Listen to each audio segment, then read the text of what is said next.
Bueno, muchachos, vamos a regresar al tema. Solamente recapitulando, pues la lesión medular, recuerden que ah, la podemos denominar dependiendo de... Denme un momentito, por favor. Ahí está. Muy bien. La lesión medular la podemos denominar dependiendo del tipo o la ubicación de la lesión, y esta se va a realizar de acuerdo a la sintomatología y la evidencia de actividad o de inervación. Entonces el último segmento que esté completamente inervado va a recibir el nombre del nivel de la lesión, ¿sí? Y también pues otra forma es ver la función de las cuatro extremidades, que es la que nos va a dar estos nombres de cuadraplegia o paraplegia, ¿sí? Y veíamos que parte del cuadro clínico, la principal afección, esto sí en todos los cuadros, o bueno, en la mayoría de los cuadros, ahorita vamos a ver tipos de lesiones incompletas en las que puede haber una excepción por ahí. El cuadro clínico se va a presentar en su mayoría con una alteración motora.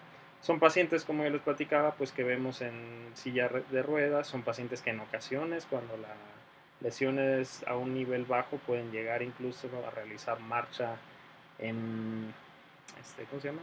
No en bastón, en muletas. Muletas, sobre todo las que son de este tipo, muletas canadienses. Va a haber alteración de funciones sensitivas, es decir, la sensibilidad va a estar afectada. Hay varios tipos de sensibilidad. También en valoración neurológica tienen que ver eso. Y en su mayoría o en la mayoría de los casos hay pérdida de función de esfínteres, aunque esto también tiene ahí letras chiquitas en el sentido en el que no en todos los pacientes funciona de la misma forma, y disfunción sexual también ahí con, con algunas diferencias entre pacientes y entre sexo masculino y femenino, ¿sí? Otra parte muy importante pues es ver,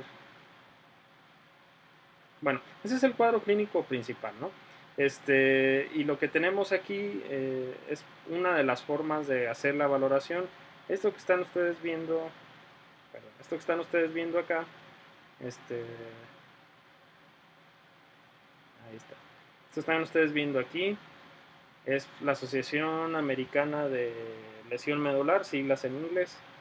Este, y precisamente es la hoja, bueno, esta asociación es la asociación líder a nivel de investigación, a nivel clínico, y que ha desarrollado precisamente formas de evaluar la lesión medular y las funciones en lesiones medulares.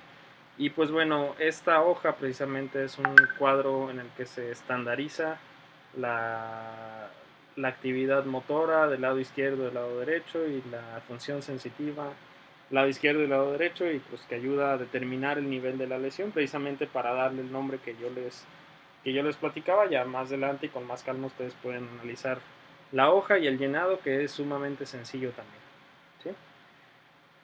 Y bueno, recuerden que yo les platicaba que hay tipos de lesión medular, principalmente dos, que son la completa y la incompleta. Cuando la lesión medular es completa, todo el tejido de la médula espinal va a estar afectado, ¿sí? Recuerden que cuando nosotros tenemos esta hendidura en la médula espinal, pues estamos ante la porción anterior. ¿Sí? ¿Qué quiere decir? Que esto es la porción anterior, o encontramos acá las astas anteriores, acá las astas posteriores. Quizá la materia gris o la sustancia gris acá en la porción anterior es un poquito más extensa en sentido horizontal que como la tenemos en el dibujo, pero es un muy buen dibujo, es auspiciado por una compañera de ustedes, por cierto. Y es la importancia de tomar buenos apuntes o dibujar mejor que el maestro. Este, Precisamente esta imagen nos ayuda mucho a comprender lo que ocurre en la lesión medular que no es completa, porque yo les decía, si la lesión medular es completa, pues todo el tejido en toda esta extensión pierde la continuidad, y el cuadro clínico pues es definitivo y es absoluto con la descripción que dimos antes. Y no ocurre lo mismo con la lesión medular que es incompleta, y vamos a tener algunos síndromes que son bastante claros en cada paciente. El primero de estos síndromes se llama síndrome de Brown-Séquard. y ocurre precisamente por daño en la mitad de la médula espinal. ¿Qué es lo que ocurre? Que solamente una de la mitad recibe el daño y la otra mitad queda sana. ¿Cuándo es que ocurre este tipo de lesiones? Pues es muy probable verlas en lesiones provocadas por armas blancas o por puñaladas en la espalda. Este, decir puñalada en la espalda suena traición, ¿verdad? Sí, más o menos lo es. Cuadros en los que alguien es asaltado o en los que es intento de asesinato sin que él lo vea venir y de pronto recibe la puñalada por la espalda y ocurre esto precisamente, que se secciona la médula espinal a la mitad y la otra mitad queda este, relativamente sana. ¿Qué es lo que va a ocurrir con un paciente así? Pues recuerden que el paciente con EBC pues teníamos un nivel encefálico en el que ocurría el daño o la alteración vascular, ocurría la pérdida de la motricidad o el cuadro de alteración motriz y sensitiva en el lado contralateral, ¿sí? Si ocurría acá en el hemisferio izquierdo, el daño ocurría o las manifestaciones clínicas ocurrían en el hemicuerpo derecho, ¿sí? Acá en el síndrome de Brown-Séquard van a ocurrir las manifestaciones clínicas, la pérdida de la motricidad, la pérdida de sensibilidad del mismo lado de la lesión, excepto cuando hablamos acerca del dolor. El dolor se va a perder en el lado contralateral, ¿sí? Voy a explicar otra vez. De este mismo lado, entonces imaginen que tengo este paciente y este es su lado derecho de la lesión, ¿no?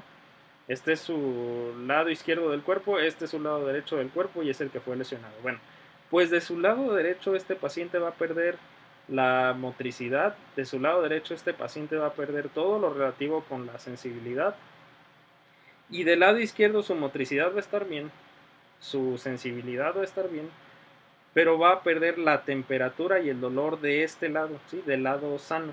¿Por qué? Pues recuerden que la temperatura y el dolor viajan a través de una vía que se llama vía espinotalámica lateral.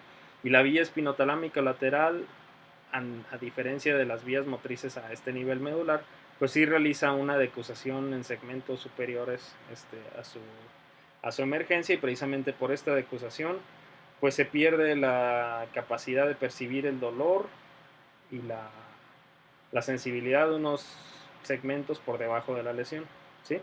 La sensibilidad de temperatura, perdón. La sensibilidad entonces del resto de los subtipos de sensibilidad y la motricidad se pierde en el mismo lado de la lesión, ¿sí? Entonces solamente repetirlo para que quede claro, síndrome de Brown-Séquard es la lesión o la pérdida de continuidad de la mitad de la médula espinal, se pierde entonces la actividad motriz y la sensibilidad de este lado, se pierde entonces la capacidad de percibir dolor y temperatura del lado contrario, ¿sí? Me parece que tengo que hacer ya nuevamente la pausa y los veo en un momentito para continuar con los síndromes.